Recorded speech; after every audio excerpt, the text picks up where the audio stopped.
Bismillahirrahmanirrahim.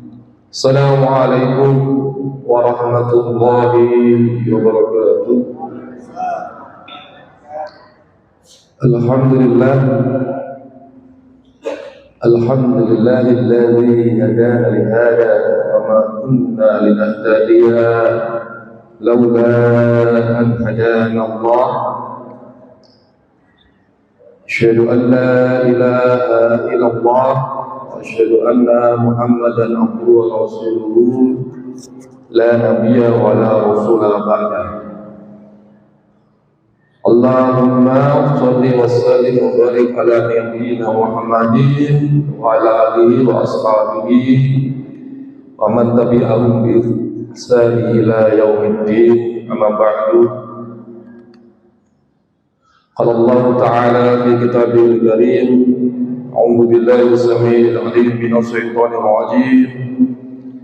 يا أيها الذين آمنوا اتقوا الله حق تقاته ولا تموتن إلا وأنتم مسلمون. وقال أيضا قل إن الصلاة ونسكي ومحياي ومماتي لله رب العالمين رضيت بالله ربا بالإسلام دينا وبمحمد نبيا ورسولا. ربي اشرح لي صدري ويسر لي أمري واحلل عقدة من لساني يفقهوا قولي. ربي زدني علما وارزقني فهما. Jamaah kajian tanwir Ahad pagi BCM Pekalongan ingkang tansah dirahmati Allah Subhanahu wa taala, ingkang kami sepindah monggo sareng-sareng kita nderekaken raos syukur, ucapaken raos syukur dumateng Allah Subhanahu wa taala. Amargi napa amargi enjing menika panjenengan Mas Wildan saya lihatan nggih panjenengan kula lan sedanten jamaah ing masjid niki tesih pareng kinten-kinten kenikmatan, berbagai macam kenikmatan yang dapat kita rasakan sampai detik ini. Allah masih memberikan kenikmatan kepada kita. Setidaknya ada dua dimensi kenikmatan yang bisa kita rasakan pada pagi hari ini, dimana kenikmatan yang berupa yang berbentuk jazariah. Alhamdulillah panjenengan sedang Allah masih kuatkan badannya, kuatkan fisiknya, kemudian sehingga dengan badan yang kuat, fisik yang kuat bisa berangkat ke majelis ini. Insyaallah saya yakin dari rumah niatannya talibul ilmu, kewajiban kita untuk mencari ilmu seperti itu. Jangan sampai niatan kita salah artikan atau mungkin niatan kita salah. Kalau niatan kita salah maka tujuan kita juga akan salah seperti itu. Allah masih panjangkan umur kita semuanya sehingga kita bisa merasakan nikmatnya bermajlis seperti ini. Kemudian yang tak kalah pentingnya adalah kenikmatan yang berupa dimensi spiritual atau rohani, yang itu yang sungguh sangat luar biasa, yang mampu mungkin ya badan kita tidak terlalu kuat, fisik kita tidak terlalu kuat, mungkin Allah masih memberikan cobaan berupa kenikmatan, dikasih sakit dan sebagainya. Tapi ketika iman Islam begitu kuat, itu mampu menggerakkan fisik kita yang mungkin secara kelihatan kasat mata kurang. Itu adalah kenikmatan yang sungguh luar biasa, tidak bisa diukur apapun, apalagi pakai harta atau uang seperti itu. Sehingga dua kenikmatan itu kita ikhtiari. Salah satunya adalah dengan pagi ini mencari ilmu, kewajiban kita yang tentu saja harus kita tanamkan pada diri kita. Tujuan utama kita hidup selain kita beribadah adalah Allah matikan kita semuanya, Allah wafatkan kita semuanya dalam keadaan husnul khotimah. Tentu saja keadaan husnul khotimah itu adalah apa? Ketika iman Islam masih tertancap kuat di tubuh kita, di rohani kita sampai Allah menjemput. Itu tidak gampang, semuanya perlu kita ikhtiar. Alhamdulillah Allah masih berikan kenikmatan yang sungguh sangat luar biasa yang tidak bisa kita hitung. Kalau dalam bahasa Al-Qur'annya la tuhsuha, kita tidak bisa menghitung kenikmatan dari Allah Subhanahu wa ta'ala. Kemudian salawat salam juga selalu terlaksanakan kepada beliau, uswah kita, manusia teladan kita yang kita cintai, beliau baginda Nabi Muhammad sallallahu alaihi wasallam. Beliau juga merupakan ruh spirit perjuangan kita dalam bermuhammadiyah dan beraisyah. Kemudian salawat salam juga satu surah dilimpahkan kepada seluruh keluarganya, alul baitnya, sahabat-sahabat dan tabi'in umatnya yang selalu menunggu syafaatnya. Jamaah yang dimuliakan Allah Subhanahu wa taala, di pagi hari ini saya dikasih majelis tabligh PCM Barat. Temanya adalah metode dakwah perspektifnya dari Muhammadiyah. Seperti itu, kita tidak memakai perspektif yang lain karena sudah jelas, sudah gamblang bahwa kajian tanwir yang ada di PCM Barat di Al-Hikmah ini adalah salah satu kegiatan yang dilaksanakan oleh Muhammadiyah, khususnya wabil khusus adalah PCM Barat. Mungkin panjenengan semuanya, bapak-bapak semuanya sudah paham, sudah banyak tahu, tapi alangkah baiknya hal itu kita ulang kembali, kita coba bernostalgia ke masa lalu agar ketika kita melakukan bermuhammadiyah, berpaham Muhammadiyah, kita semakin yakin, ya, kita semakin mantap, ya, kita semakin pede ketika kita berislam. Itu manhajnya, fahamnya adalah Muhammadiyah. Jadi paham Muhammadiyah itu tidak kalah dengan ngapunten, tidak elek-elek dengan paham-paham nek bahasa kerene nyukom pendatang baru, tidak kalah seperti itu. Coba kita nanti akan bernostalgia bagaimana Muhammadiyah kemudian dalam dakwahnya. Nah, ketika kita berbicara metode dakwah perspektif Muhammadiyah, tentu saja kita tidak dapat menghilangkan bagaimana buah pikiran, bagaimana sumbangsi pikiran yang sudah dilakukan dari beliau, founder kita, pendiri Muhammadiyah, beliau ya Allah, yaitu Allahu yarham Kiai Haji Ahmad Dahlan. Tidak bisa dipisahkan dari hal itu. Coba kita akan bernostalgia, kita mulai ini. Ketinggalan betul. Tulisannya ini kali-kali betul. Kecil. Oh, aduh, berarti ini tadi ini membuatnya agak, ya, pertama semangat, tapi kemarin ya Allah, qadarullah, Muhammadiyah sudah mengeluarkan apa itu himbauannya. PDM Pekalongan juga sudah mengeluarkan himbauannya. Pagi hari ini secara umum Pekalongan bersedih karena kemarin yang dari awal polisi sudah menyampaikan besok ada aksi damai, dan ternyata qadarullah kejadiannya berbeda seperti itu.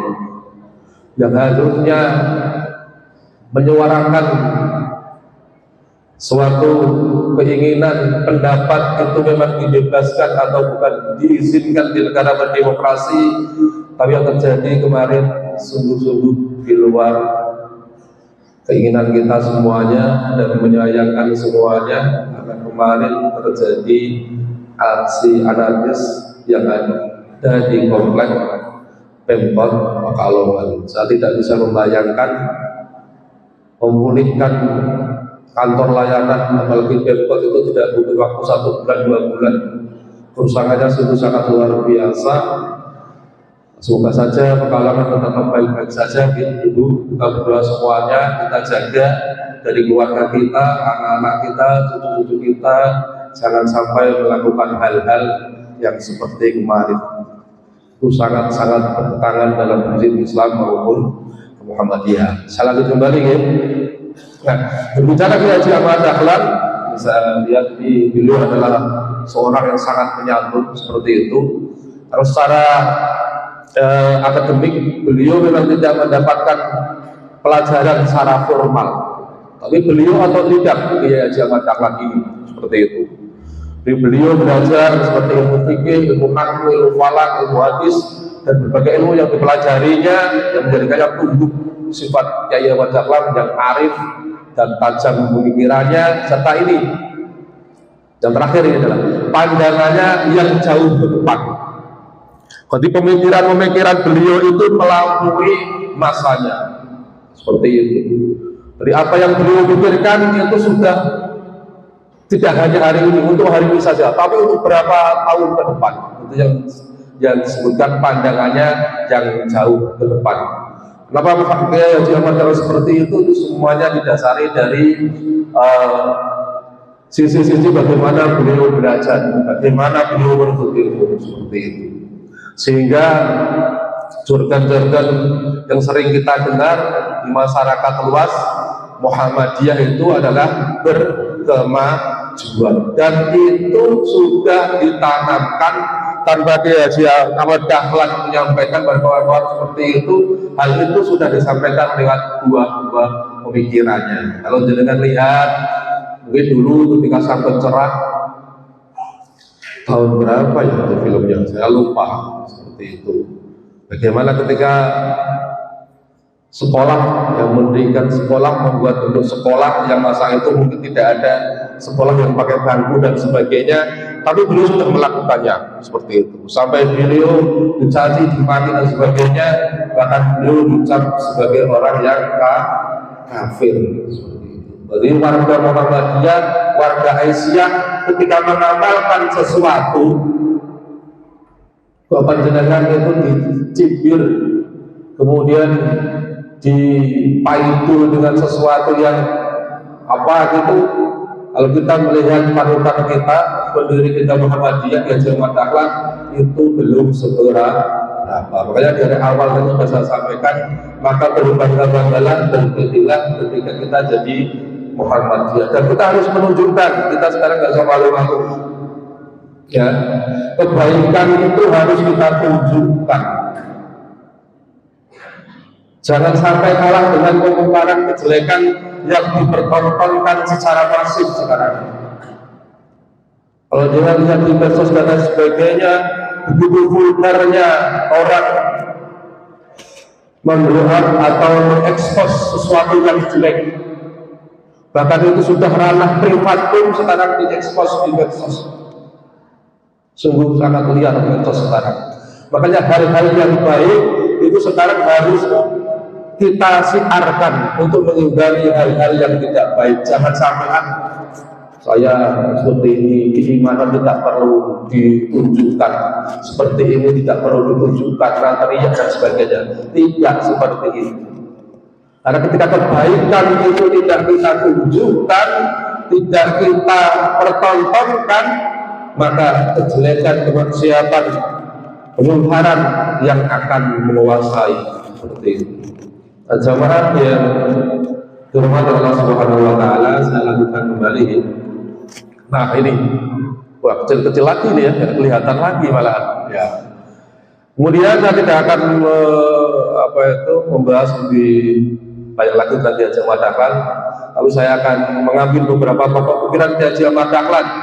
Yang pertama adalah beliau dalam bidang akidah, pandangannya beliau sejalan dengan pandangan dan pemikiran ulama salaf. Jadi ngapunten sekali lagi, kalau sekarang banyak sekali orang yang ini kita beribadah fikihnya mengikuti ulama salaf Muhammadiyah, Kiai Ahmad Dahlan 1912 sudah mengamalkannya. Pemikiran-pemikirannya, fikirnya, tauhidnya mengikuti ulama salaf seperti itu. Kemudian ini yang penting juga, menurut beliau bahwa beragama itu adalah beramal. Nah itu yang ditekannya, beragama itu adalah beramal. Artinya berkaya dan berbuat sesuatu tindakan sesuai dengan isi pedoman Al-Quran dan As-Sunnah. Nah ini ya, Al-Quran dan As-Sunnah seperti itu. Kemudian orang yang beragama ialah orang yang menghadapkan jiwanya dan hidupnya kepada Allah, yang dibuktikan dengan tindakan dan perbuatan seperti rela berkorban baik harta benda miliknya dan dirinya, serta bekerja dalam kehidupan untuk Allah. Jadi seperti yang saya sampaikan di mukadimah tadi, inna sholati wa nusuki wa mahyaya wa mamati lillahi rabbil alamin. Semuanya dari kita tidur sampai tidur lagi, maka usahakanlah ikhtiar semuanya itu untuk beribadah. Jangan sampai 24 jam dalam sehari atas usia yang sudah kita terima, ternyata 24 jam itu kalau kita buat hitung-hitungan, kehidupan kita tidak bernilai ibadah. Maka apapun yang kita perbuat selama nafas masih ada pada kita, maka usahakan selalu untuk bernilai ibadah. Kemudian yang ketiga, pokok-pokok pikiran yang saya katakan yaitu dasar pokok hukum Islam adalah Al-Quran dan As-Sunnah. Jelas, tegas seperti itu. Makanya ketika bilang Muhammadiyah tidak sesuai dengan Al-Quran dan As-Sunnah itu salah. Seperti itu. Jika keduanya tidak ditemukan kaidah hukum yang eksplisit yang jelas, maka ada cara yang lain, yaitu pakai ijma' dan qiyas. Itu dalam ilmu fikih seperti itu. Kemudian yang keempat, terdapat jalan untuk memahami Al-Quran itu yaitu memahami artinya, memahami maksudnya, selalu bertanya kepada diri sendiri apakah larangan dan perintah Allah yang telah diketahui sudah ditinggal dan perintah agama yang telah dikerjakan, serta tidak mencari ayat lain sebelum isi sebelumnya dikerjakan. Uniknya di sini ya, makanya kalau kita lihat literatur yang ada, beliau Allahumma Kiai Ahmad Dahlan itu, entah saya salah atau tidak nanti dikoreksi, tidak pernah memunculkan suatu kitab berbeda dengan ulama-ulama yang lain. Karena apa? Karena buah pikiran seperti itu. Makanya dulu kan kita pertama-tama kita mengenal yaitu teologi al-mahum. Bahkan singkat cerita itu ada santrinya yang ngaji itu setelah beberapa bulan, kok ngajinya nggak pernah berubah terus ya, tetap al-mahum terus ya kiai. Setelah ditanya, kamu sudah mengamalkan isinya atau belum? Seperti itu luar biasanya seperti itu. Itu adalah ciri khas dari ya Ahmad Dahlan, pahamnya seperti itu, yang sampai sekarang tetap menjadi ciri khas di Muhammadiyah. Nanti kita pas lebih. Kemudian beliau juga menyatakan bahwa tindakan nyata adalah wujud konkret dari penerjemahan Al-Quran yang dilandasi dengan kemampuan akal, pikiran, dan ilmu logika. Gampangnya apa? Berarti Al-Quran tidak hanya bacaan saja, tapi harus dibumikan, diimplementasikan, dilaksanakan dalam segala aktivitas hidup kita. Berumah tangga, bertetangga, bercengkerama, berteman, bermedsos, berkata, semuanya harus sesuai dengan Al-Quran dan Al-Hadis. Jangan sampai kita bertanya. Kemudian yang keenam adalah apa? Beliau memiliki pedoman hidup untuk selalu menanamkan pada hati, untuk selalu maju dengan landasan moral dan ikhlasan dalam beramal. Ikhlas dalam beramal. Kemudian selalu melek ilmu pengetahuan dan selalu berkembang sesuai zamannya. Inilah yang saya sampaikan tadi, yaitu beliau pemikirannya melampaui zamannya. Kenapa harus melek ilmu pengetahuan? Karena salah satu kunci keberhasilan negara dan sebagainya itu adalah ketika ilmu pengetahuan itu kita kuasai. Makanya awal-awal itu kita kenal Muhammadiyah adalah yang namanya juhud.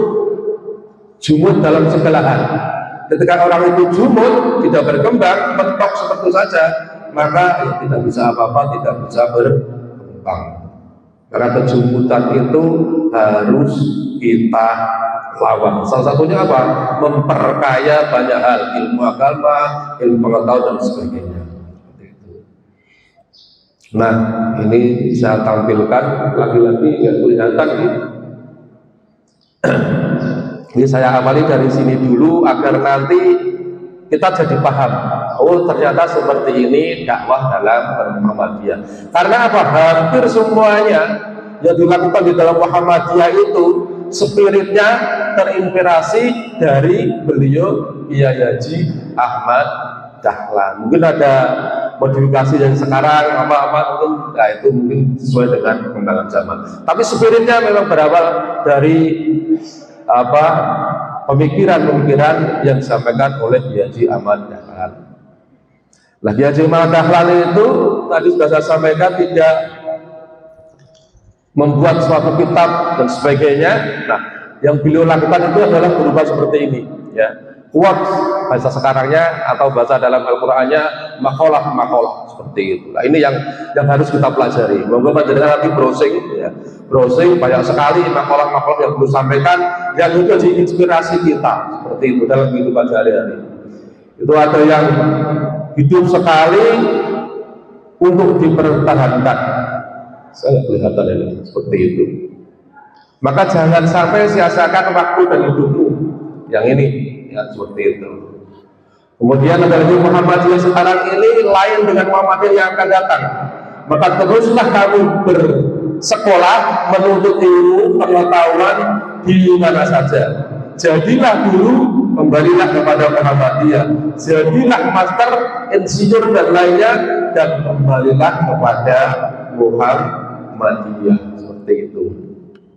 Kemudian luar biasa lagi ini itu disampaikan dalam makalahnya, teladan yang baik adalah khutbah yang jitu. Ini teladan yang baik adalah khutbah yang jitu. Intinya tidak banyak ngomong, keteladanan itu adalah guru yang terbaik. Kemudian kasih sayang dan toleransi adalah kartu identitas orang Islam. Bahkan ketika di sini di Indonesia ada makna toleransi, cinta NKRI, NKRI Bapati, Muhammadiyah tidak perlu benar-benar seperti itu. Tapi langsung sudah diamalkan dan itu sebelum Indonesia berdiri. Ciri khas Muhammadiyah seperti itu. Jadi kalau ada yang orang teriak-teriak NKRI Bapati, kita toleransi seperti ini, itu sudah dilakukan tanpa kita harus bahasanya teriak-teriak secara umum baik di media massa atau di manapun. Muhammadiyah santun melaksanakannya seperti itu. Makanya sekali lagi maka pedelah jadi warga Muhammadiyah. Hal-hal yang sudah terjadi pemikiran sebagainya yang ada di Indonesia sekarang itu sudah dilakukan oleh Muhammadiyah seperti itu. Yang luar biasanya lagi yang akhirnya Muhammadiyah jadi besar, bahkan jadi organisasi yang terbesar, itu adalah makalah beliau. Ini nggak kelihatan ini ya, saya matanya juga min plus, tapi bandel tidak memakai kacamata. Janganlah kamu berteriak-teriak sanggup membela agama dan dengan menunjukkan atau menyumbangkan jiwamu tak usah kau tawarkan. Kalau Tuhan menghendakinya, entah dengan jelas sakit atau tidak, maka jiwamu juga akan mengalami kematian. Tapi beranikanlah kamu menawarkan harta bendamu untuk kepentingan agama. Inilah yang lebih baik diberikan pada waktu sekarang ini. Ini makalah beliau. Jadi kenapa Muhammadiyah aumnya itu banyak sekali ya seperti ini. Spirit-spirit buah pemikiran yang disampaikan oleh beliau Kiai Haji Ahmad Dahlan seperti itu. Nah, salah di sini ya. Kemudian, nah ini tadi saya sampaikan di dalam Muhammadiyah itu adalah saya tulis sebagai membumikan Al-Quran. Itu. Jadi Al-Quran kalau di sini dibaca penting, Al-Quran dimengerti, difahami, niku harus, kemudian dimengerti, iya, tetapi yang ada yang sungguh sangat luar biasa. Al-Quran itu bisa mewarnai kehidupan kita, bisa kita rasakan ketika Al-Quran itu harus diamalkan. Itu adalah yang beliau sampaikan seperti itu sudah intinya. Jadi ciri ngaji Muhammadiyah yang Tuhan senantiasa amalkan, yang akhirnya dilakukan melalui aksi dakwah. Berarti ketika melakukan dakwah, mengkaji Al-Quran tidak hanya sebatas sampai membaca, dimengerti, difahami, tapi yang paling penting adalah diamalkan. Wah, di Muhammadiyah ada yang namanya amal usaha Muhammadiyah, seperti itu. Ngajinya tidak terlalu, mungkin yang punten ini saya nggak tahu benar atau salah, tidak terlalu mendalam banget, tapi amalnya sungguh sangat luar biasa, seperti itu. Jadi kalau kita ibaratkan, saya pernah mendengar apa yang disampaikan oleh beliau, ya Ji Ahmad Dahlan, bukan, Ji Ahmad Dahlan, ya punten, Gus Baha, itu adalah salah satu ulama yang terkenal di NU. Beliau mengibaratkan, nah ini kita apa Bu? Jamaah, ini kita bawa air ini, ya air.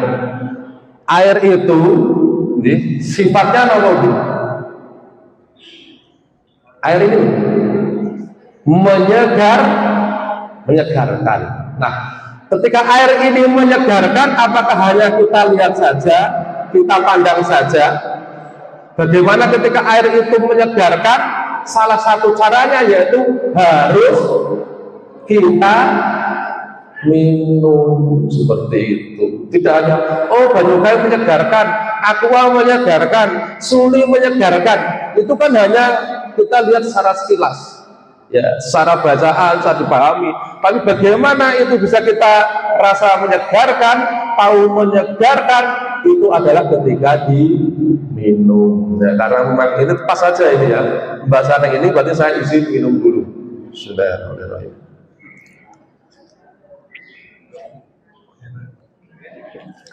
pas ini bukan 3 GB ini pas saja ini pas tadi. Jadi ketika Al-Quran itu adalah solusi hidup. Al-Quran itu mampu memberikan problem solving, memberikan solusi-solusi kehidupan kita. Tapi ketika itu hanya wacana, hanya dibaca, berhenti hanya di bacaan saja, kemudian hanya kita pahami tanpa kita amalkan, maka kita tidak akan bisa merasakan juga manisnya apa-apa saja yang ada di dalam Al-Quran. Nah, itu jadi titik tekan yang ada, yang disampaikan di dalam dakwah Muhammadiyah. Berarti ajaran-ajaran dalam Al-Quran As-Sunnah itu harus dibumikan, jangan hanya sebagai bacaan saja atau jargon saja. Itulah kenapa luar biasanya, masya Allah, Muhammadiyah sampai sekarang mempunyai aun-aun yang jumlahnya sungguh sangat luar biasa, seperti itu. Nah, ini adalah ayat-ayat atau spirit yang sudah kita hafal semuanya. Di dalam Al-Imran 104, kemudian nanti sering kita baca juga Al-Imran ayat 110, ya, wa takum minkum ummatun yad'una ilal khairi wa ya'muruna bil ma'rufi wa yanhauna 'anil munkar wa ulaika humul muflihun. Dan hendaklah di antara kamu ada sekelompok orang yang menyuruh kepada kewajiban, menyuruh berbuat yang ma'ruf dan mencegah dari yang munkar, dan mereka itulah orang-orang yang beruntung. Ya, bukan ayat Muhammadiyah, tapi ayat ini diambil Muhammadiyah untuk jadi spirit perjuangan kita, dakwah kita di dunia ini seperti itu. Kemudian juga ini kuntum khairul ummatin, kamu adalah umat terbaik.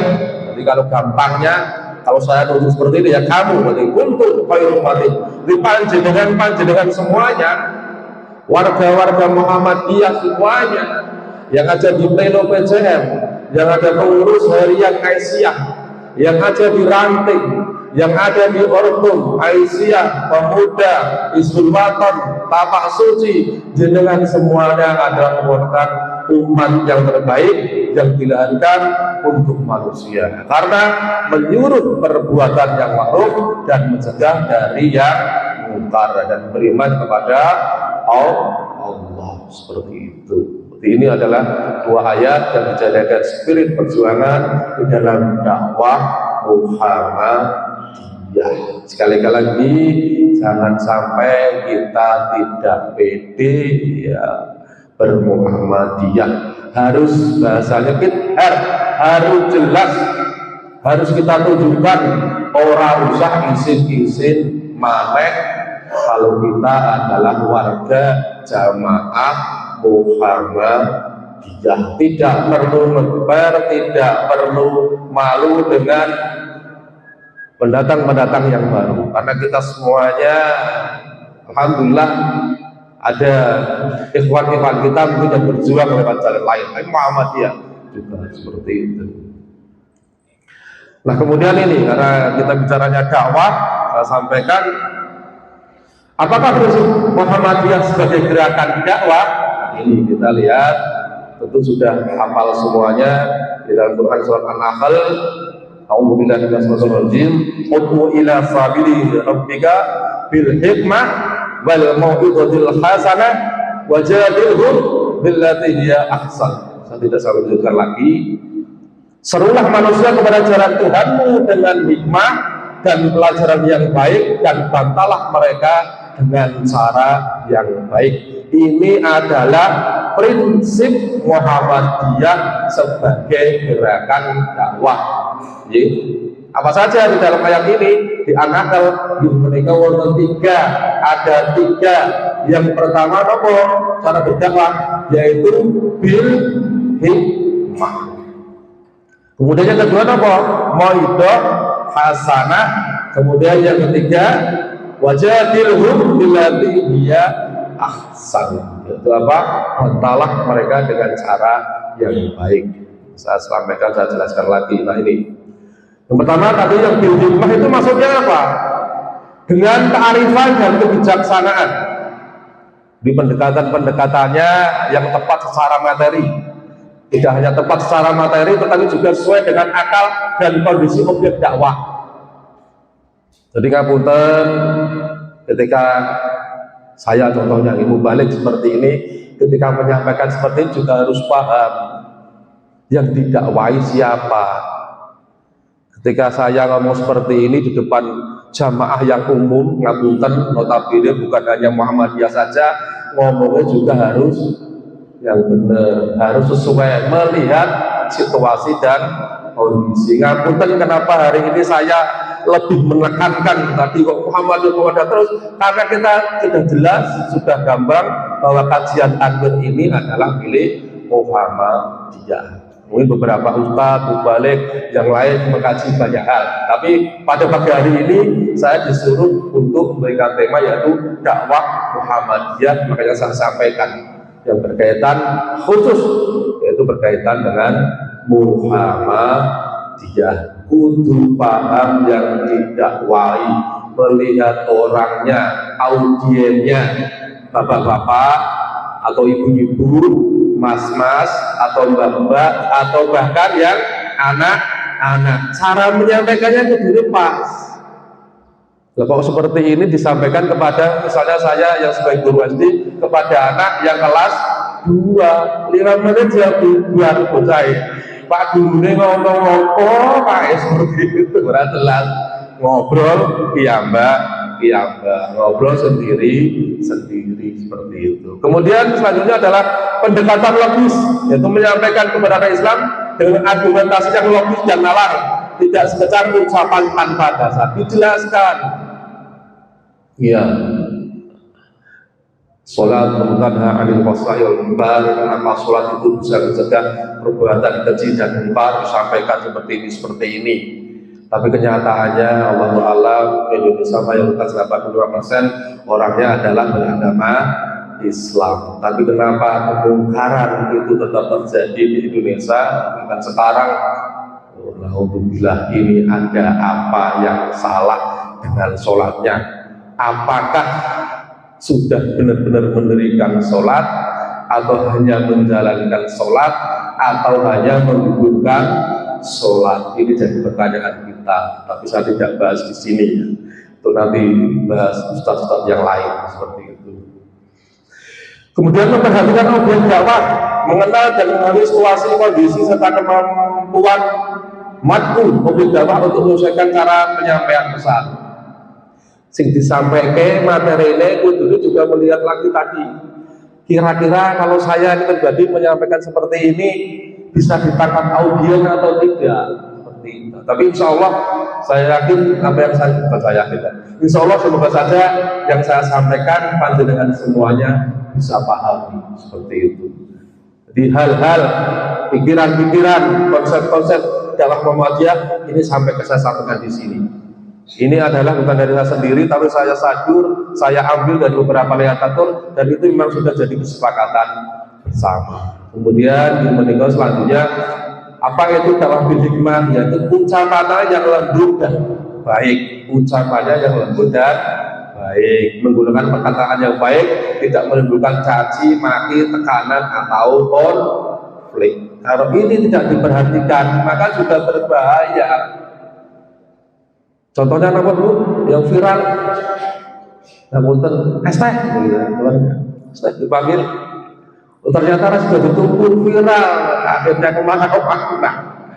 Ya akhirnya terjadi memboikot, kemudian menyampaikan, menunjuk jamaahnya dengan kata-kata yang tidak baik. Ini juga harus kita lakukan. Makanya dengan cara menjelekkan jamaah, dengan cara mungkin bahkan pribadinya ditunjuk-tunjuk, itu bukan dakwah Muhammadiyah. Tapi di Muhammadiyah selalu pakai ucapan yang lembut dan baik. Makanya di Muhammadiyah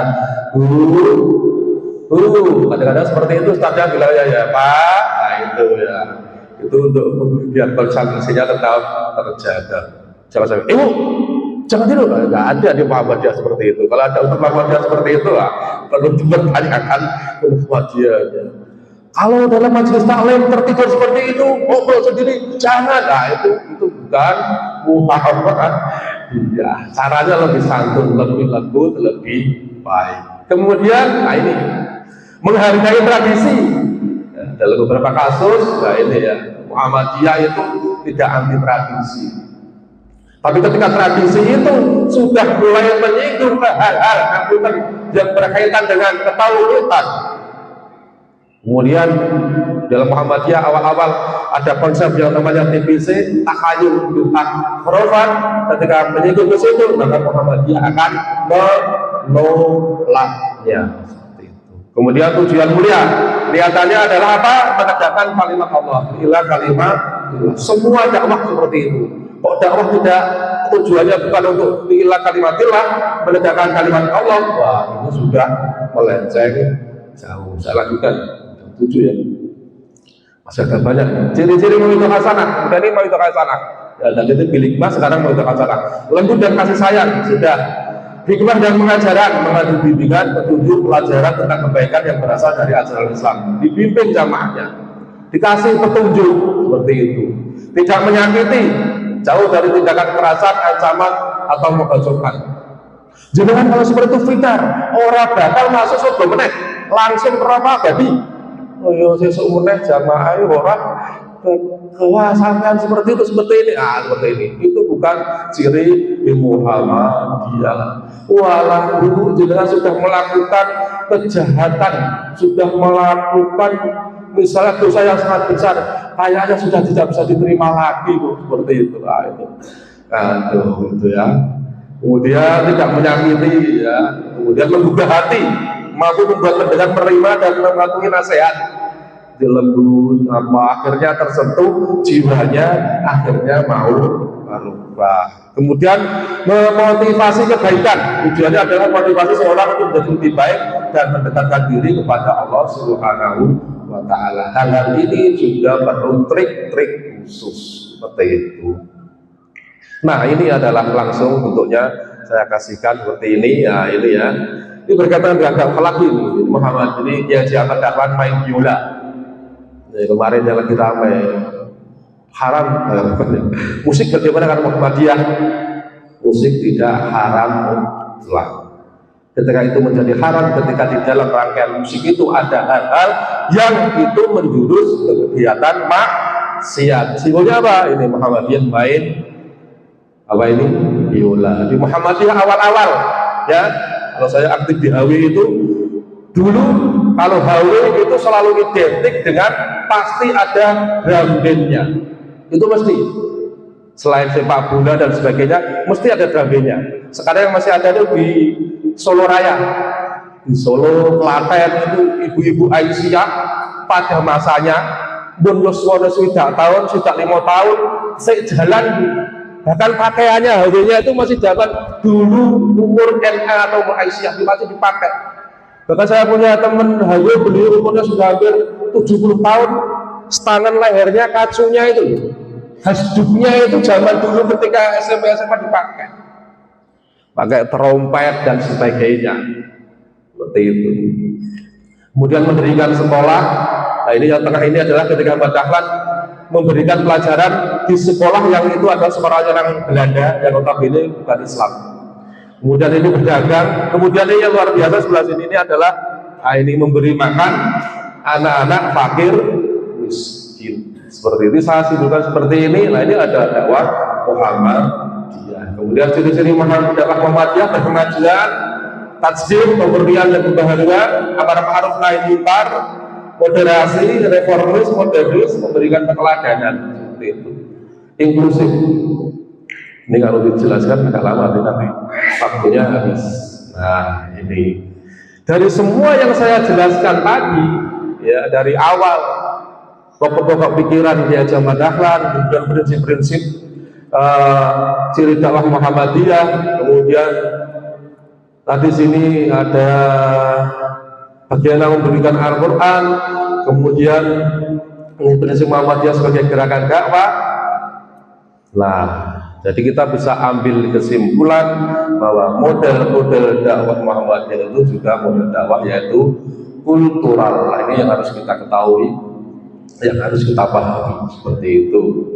Dasarnya apa? Kultural. Nah, ini dari surat Al-Hujurat ayat 13. Ya ayuhan nas inna khalaqnakum min dzakarin wa unsa ja'alnakum shu'uban wa qabaila lita'arafu. Inna akramakum indallahi atqakum innallaha alimun khabir. Nah, ini ada yang menarik di sini. Jadi kultural itu harus mampu memahami konteks. Itu tidak langsung antipati seperti itu. Nah, ini saya sampaikan di sini.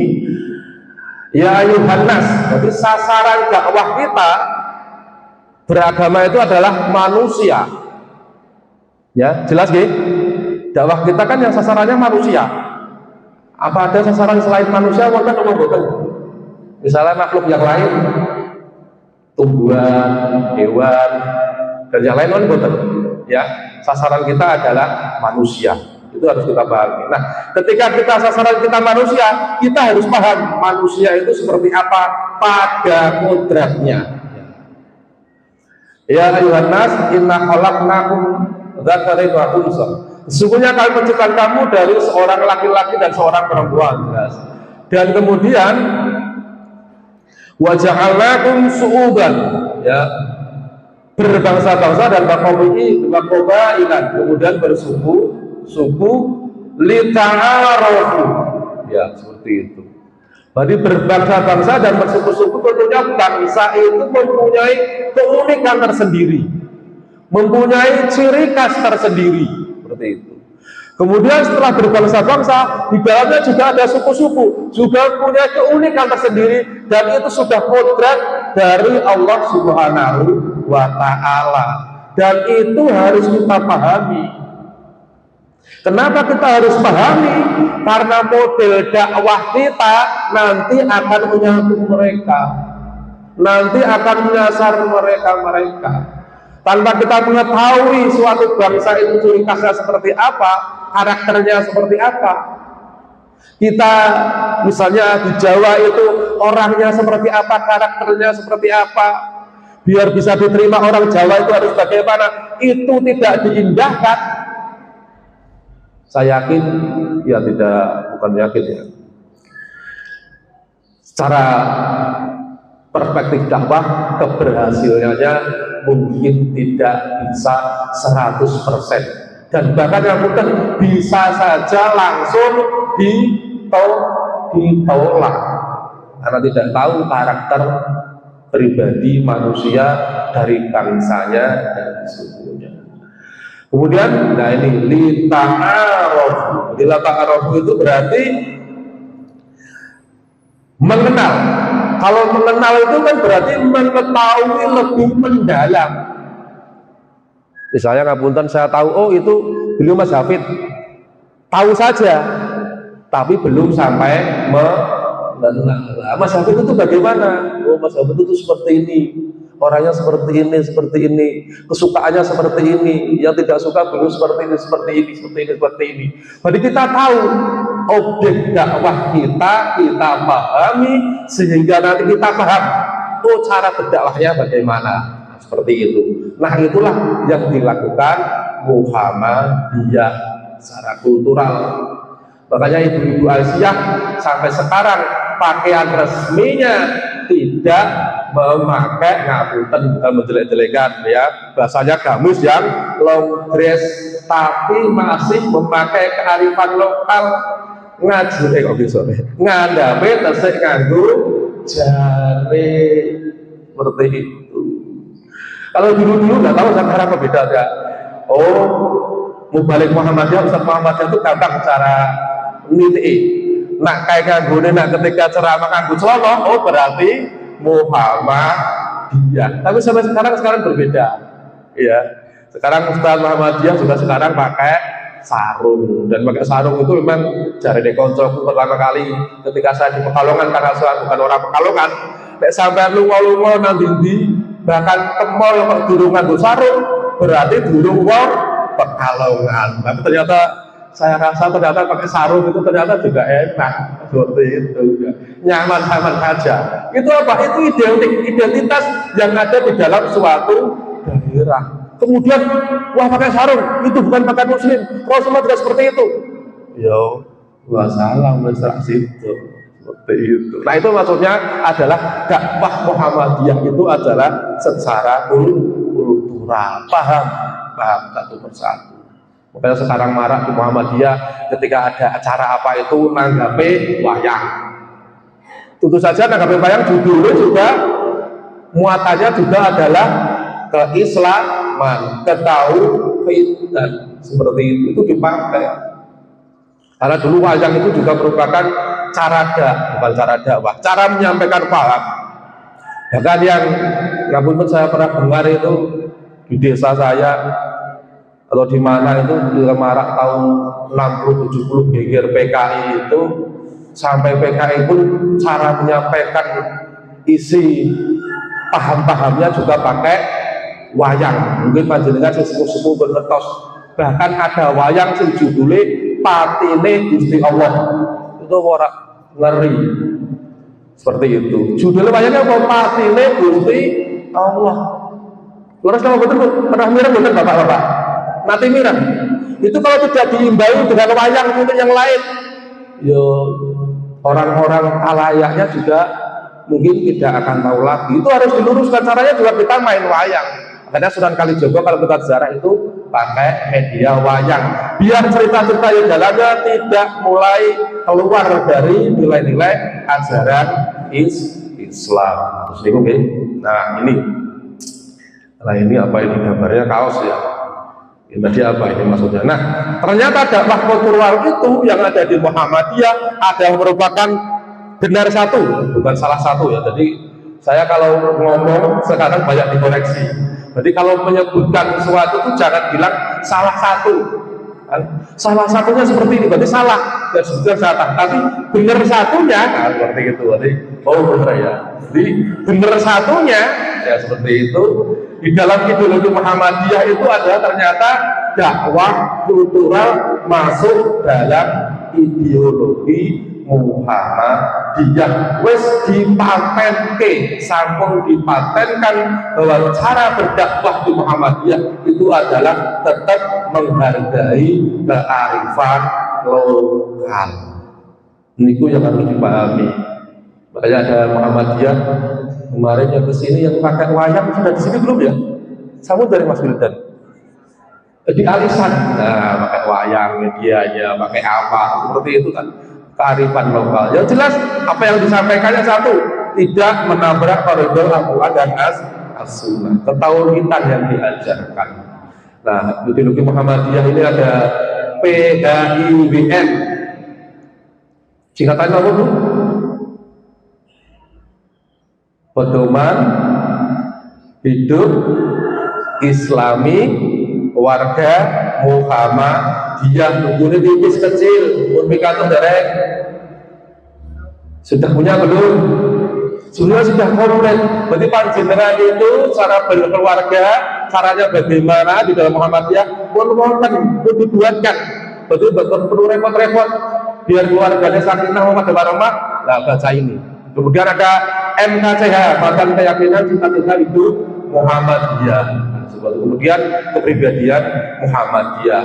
Dan ini yang luar biasanya ternyata dakwah kultural yang itu bersinggungan secara langsung dengan seni, ternyata itu sudah dibahas secara komplit sudah selesai di dalam buku tarjih jilid yang ketiga.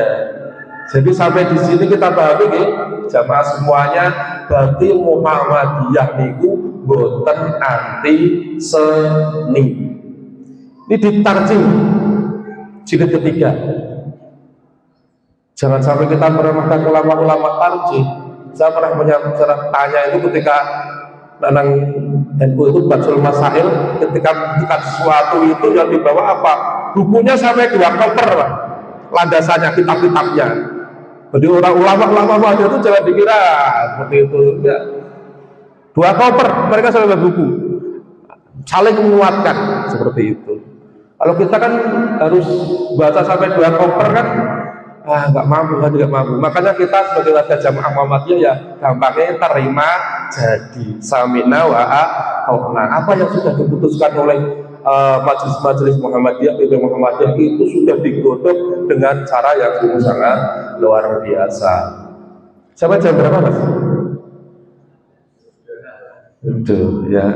Ini sampai setengah 8 berikut kedaman buatan. Nah kemudian ini agak cepat ya. Nah tadi kan objek dakwah manusia. Nah ini harus oleh ya. Nah manusia namanya potensi beragama kepercayaan, homo religius. Manusia itu pada fitrahnya homo budaya, berakal dan berbudi, beretika, berestetika. Kemudian homo festicus, manusia itu pada dasarnya adalah senangnya pesta, melibatkan banyak orang, pendurenan, jalan sehat, ngumpul-ngumpul, piknik, itu kan melibatkan banyak orang. Itu sudah fitrah. Kemudian homo simbolik, manusia itu perlu simbol, jelas. Makanya kita jangan sampai anti dengan simbol, bahaya. Posisi agamanya non-Islam, non-Islam aja, mereka dengan PD-nya di tengah minoritas pakai simbol, kalungnya salib, jelas. Kita berdiri pakai kopiah, pakai apa, izin, ya kan? Kemudian simbol lagi, nah waktu acara Idul Fitri, simbolnya yang marah apa? Biasanya apa? Gambarnya ketupat. Ampun kalah ketika kamu kan, ini suaranya keluar enggak? Ketika ada hari raya misalnya di Nasrani, Indomaret, jilbaban, nganggur kompromis interkelas, seperti itu. semua instansi ada pohon cemarannya. Nah, berarti simbol-simbol yang harus kita tunjukkan itu dalam rangka jihad juga.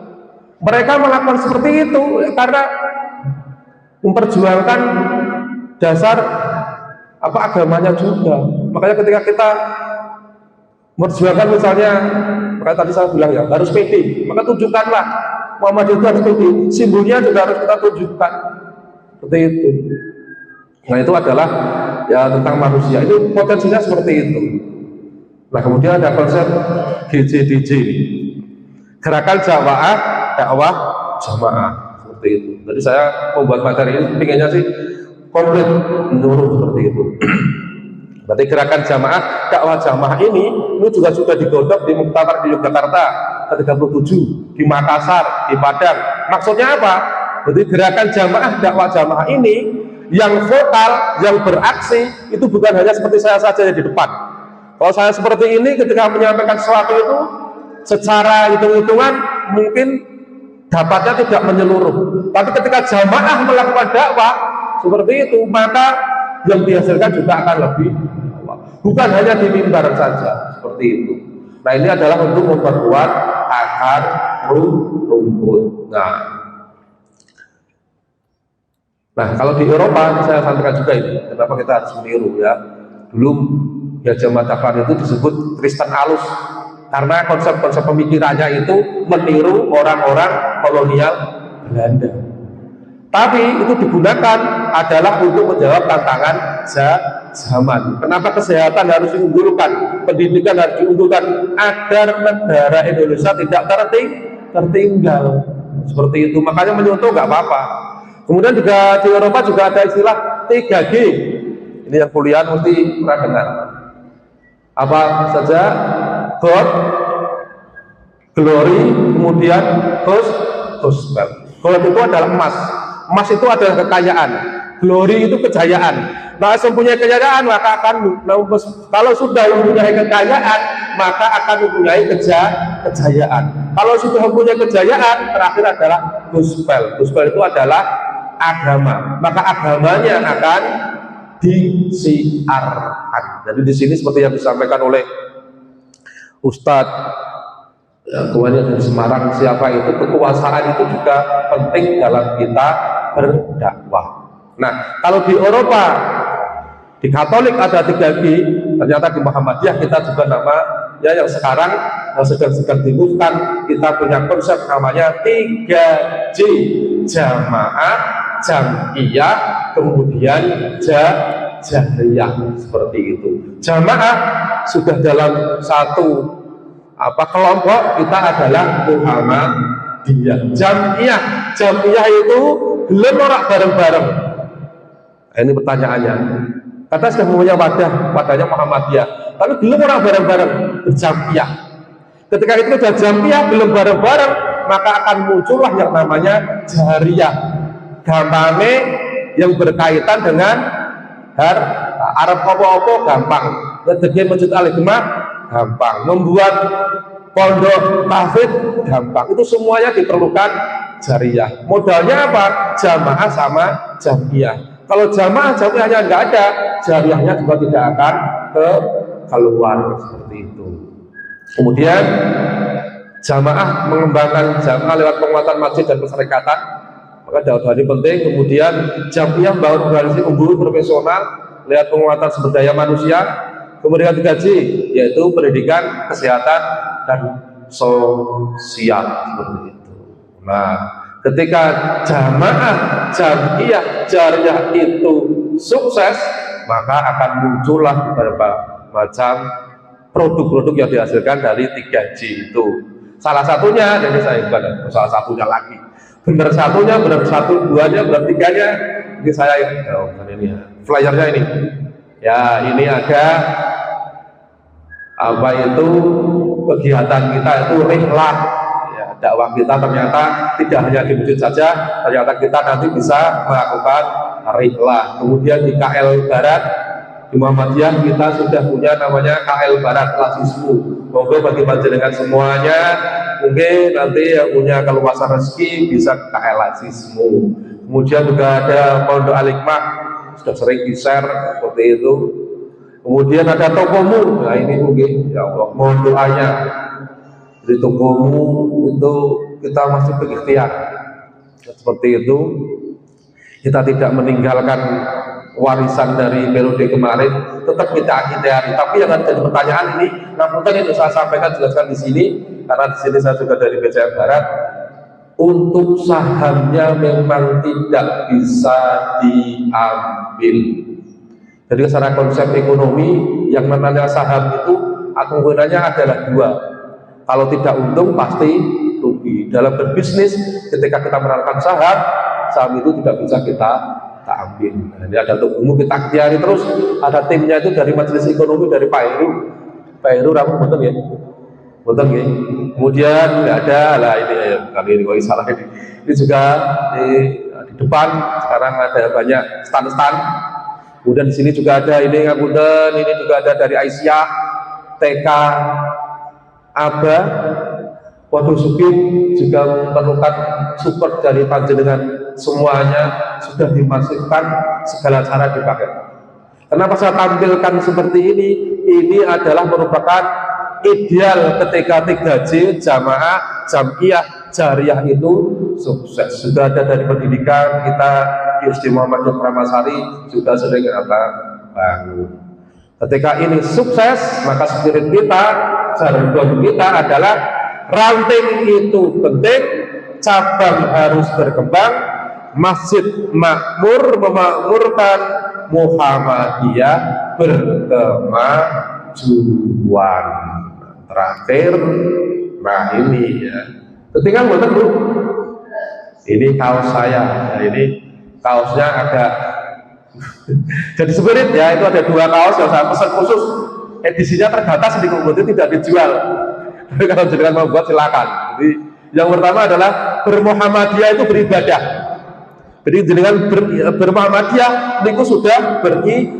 Karena apapun yang dilakukan di Muhammadiyah itu semua nilainya adalah ibadah. Makanya harus pede. Kalau ini spirit biasanya untuk cahnom ya, bentuk api-api. Tapi ini tetap jadi spirit kita ya Mas ya.